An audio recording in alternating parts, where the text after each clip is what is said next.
My name's Homework Gaming. Today's September 4th, technically, but we'll call it 3rd, just so, it makes sense. Today's day 12. And so I said yesterday that I would do possibly HTML stuff and database stuff, but I have finished the work for, I've finished the work for HTML stuff, and I would rather I'd rather spend tomorrow afternoon doing the database stuff. So tonight I'm gonna be reading a short story called The Pedestrian by Ray Bradbury, 1951. This is for my class Dystopian Fiction. Here we go. To enter out into that silence was the city. To enter out into that silence that was the city at 8 o'clock. I mean, misty evening in November. To put your feet upon that buckling concrete walk. To step over grassy seams and make your way, hands in pockets, through the silences. That was what Mr. Leonard Mead most dearly loved to do. He would stand up on the corner of an intersection and peer down long moonlit avenues of sidewalk in 4 directions, deciding which way to go. But it really made no difference. He was alone in this world of AD 2053, or as good as alone, and with a final decision made, a path selected, he would stride off, sending patterns of frosty air before him like the smoke of a cigar. Sometimes he would walk for hours and miles, only to return at midnight at his house, and on his way he would see the cottages and homes with their dark windows, and it was not unequal to walking through a graveyard, where only the faintest glimmers of fireflies light appeared in flickers behind the windows. Sudden gray phantoms seemed to manifest upon inner room walls where a curtain was still undrawn against the light in the night, or there were whisperings or murmurs where a window in a tomb-like building was still open. Mr. Leonard Mead would pause, cock his head, listen, look, and march on, his feet making no noise on the lumpy walk. For long ago he wisely changed to sneakers when strolling at night, because the dogs and intimidated squads would parallel his journey with barkings if he wore his hard heels, and lights might click on and faces appear, and an entire street might be startled by the passing of a lone figure, himself, in the early November evening. On this particular evening he began his journey in a westerly direction toward the hidden sea. There was a good crystal frost in the air. It cut the nose and made the windows blaze like a Christmas tree. Blaze like a Christmas tree? What the fuck you on about? So you could feel the cold light going on and off, all the branches filled with invisible snow. He would listen to the faint push of his soft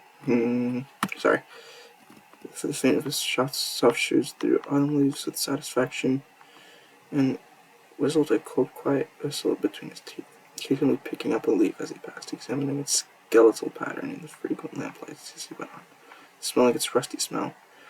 "Hello in there," he whispered to every house on every side as he moved. "What's up tonight on Channel 4, Channel 7, Channel 9?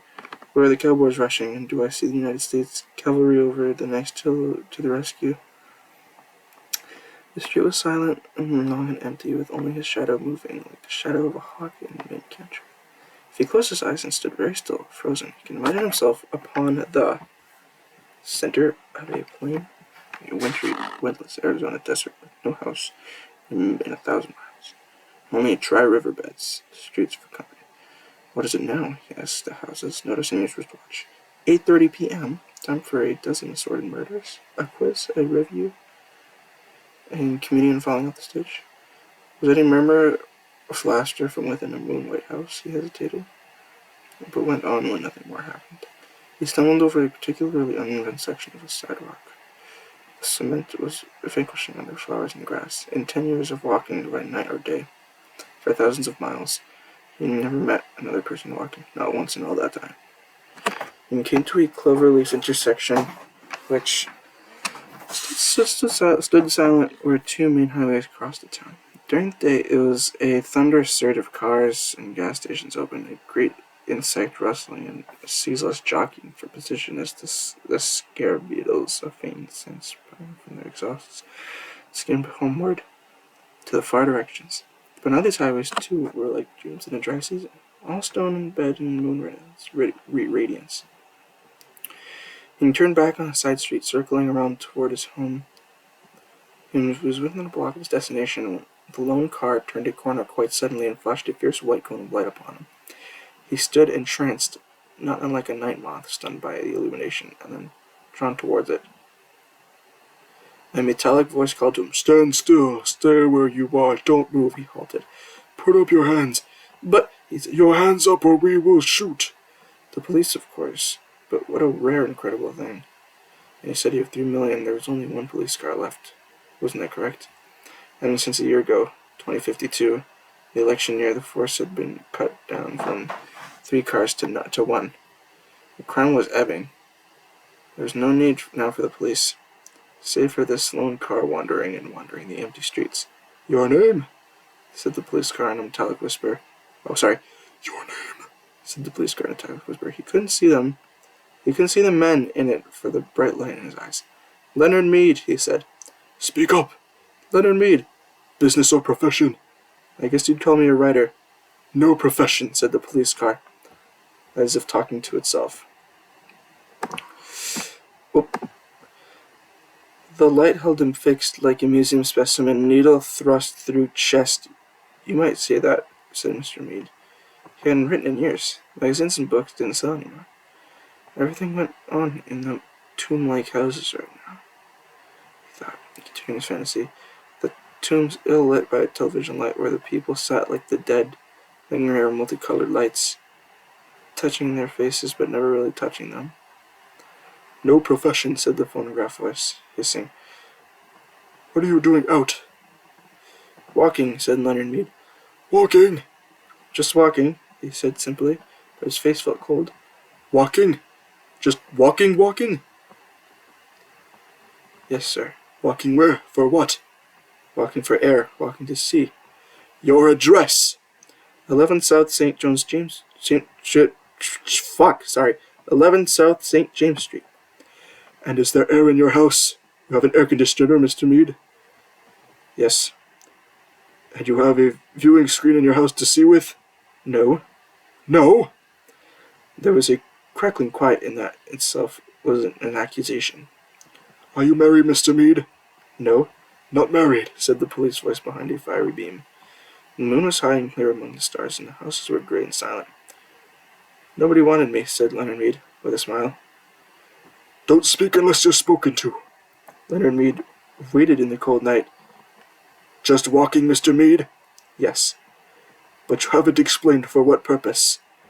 "I explained. For air and to see, just to walk." "Have you done this often?" "Every night for years." The police car sat in the center of the street with its radio throat faintly humming. "Well, Mr. Mead," it said. "Is that all?" he asked politely. "Yes," said the voice. "Here." There was a sigh, a pop.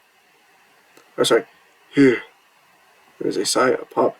Back door of the police car sprang wide. "Get in." "Wait a minute, I haven't done anything." "Get in." "I protest." "Mr. Mead." He walked like a man, suddenly drunk. As he passed the front window of the car he looked in. As he had expected, there was no one in the front seat, no one in the car at all. "Get in."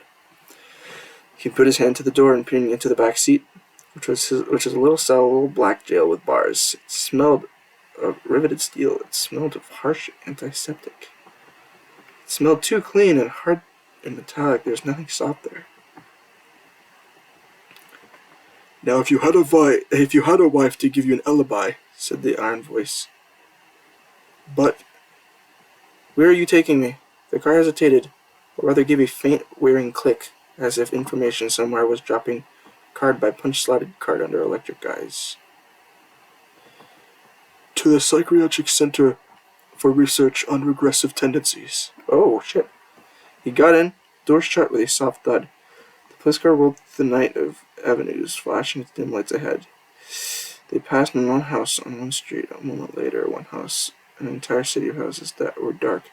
This one particular house had all of its electric lights brightly lit, every window a loud yellow illumination, square and warm in the cool darkness. "That's my house," said Leonard Mead. No one answered him.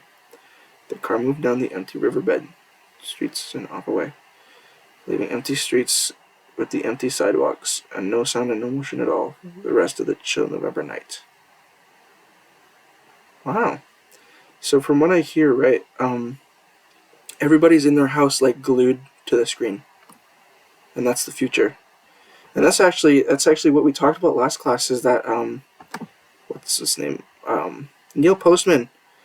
His theory, his dystopian theory was that it wouldn't be like off like higher powered taking away our freedom and whatnot, but rather like it would be us getting distracted by our own shit and thus becoming like, ignorant, becoming too ignorant to see what's happening. And that's exactly what's happening in this story. Is that nobody's outside, nobody's committing crimes because everybody's on the damn phone. It's a good short story. That's all. I'll see you tomorrow for day 13. Bye. Love you.